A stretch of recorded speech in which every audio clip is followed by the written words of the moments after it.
Gaming is often demonized by the media, but usually people don't talk about all the great benefits that are attached to gaming. What is up, everybody? Chaos here. Welcome to Chaos Gaming. Today, we're going to look at some pretty bad things that would happen if you quit gaming. Now, you let me know which of these you would miss the most. Make sure you like the page. And the first one is your hand-eye coordination would suffer.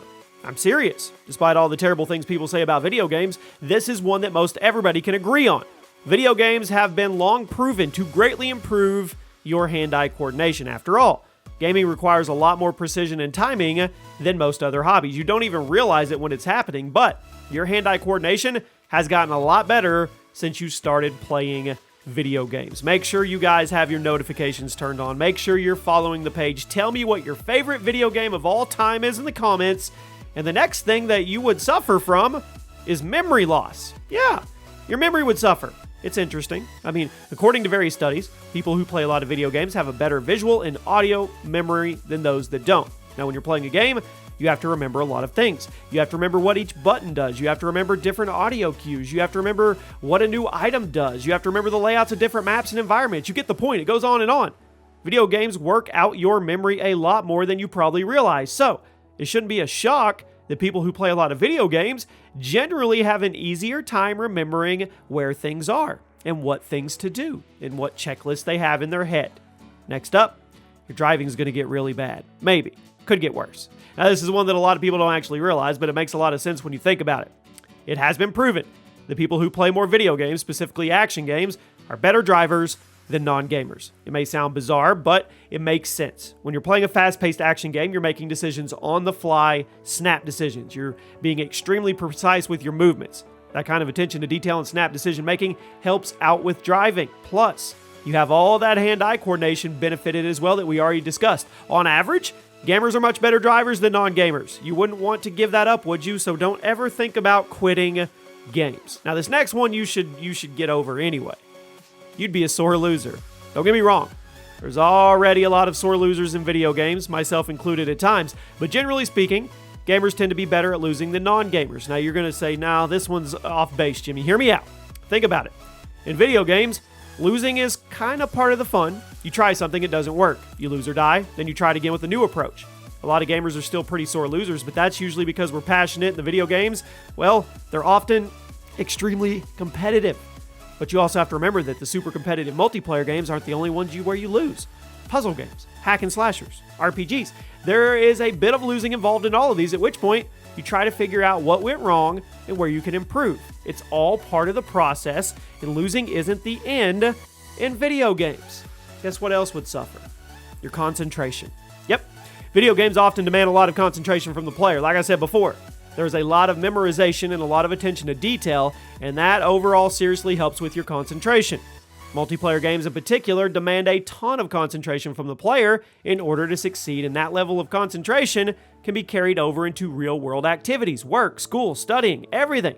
And since we're on the topic of school, your problem-solving would suffer. Don't quit video games. They often challenge you to think outside the box. You have to figure out how to defeat a boss, how to solve a puzzle, how to find a secret hidden Easter egg, so on and so forth. When you put all that together with the things we've talked about above, well, it shouldn't be a huge shocker when I tell you that studies have shown gamers on average have better problem-solving skills than non-gamers because they're so used to thinking outside the box. It's like I said about gamers being better losers than non-gamers. A non-gamer will see a loss at the end of as the end of the road, whereas a gamer will often see a loss as an opportunity to change things up and try a new approach. Here's something you would miss. Amazing stories. A lot of non-gamers don't realize the amount of great stories there are in video games. What game do you think has the best story? BioShock, The Witcher, Silent Hill 2, Halo. Not only are these incredible stories, and they're in the gaming world, but there's amazing ways that the developers tell them. The story in a video game is much more personal than a book or a movie because the player is in control of the protagonist. Why do you think RPGs are so popular?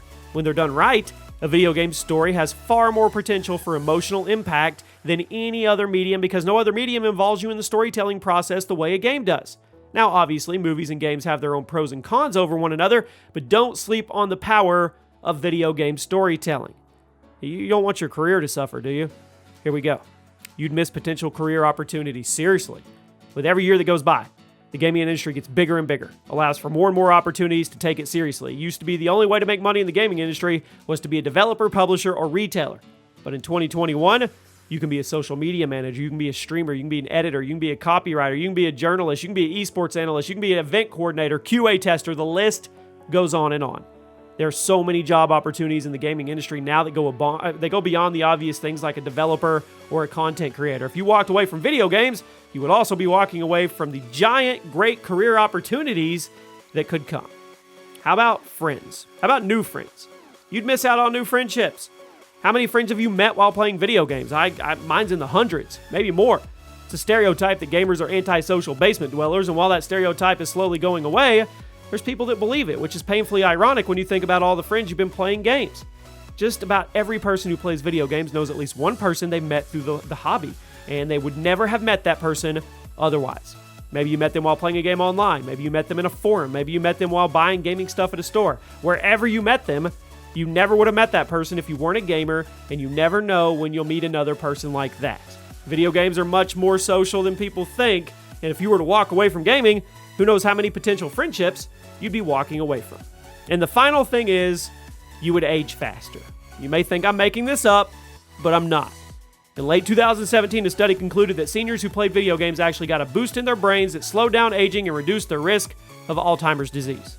The study tested the effects of Super Mario on players ages 55 to 75 and concluded that playing 3D platforming games activated their hippocampus, increasing gray matter. Yeah, I won't get into the technical jargon because frankly, I don't understand it at all, but the point is, video games can slow down your aging according to the study. So the next time somebody tells you you're too old to play video games, you can just direct them at that study. Also, let's be real. You're absolutely never too old to play video games. And there you have it, my friends. Those are bad things that would happen if you quit gaming.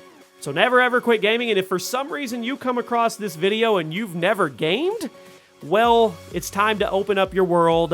It could be anything. It could be mobile gaming. There's all types of different games. There's all kinds of different things that you could get into. Hope you guys have a great day, and I'll see you soon.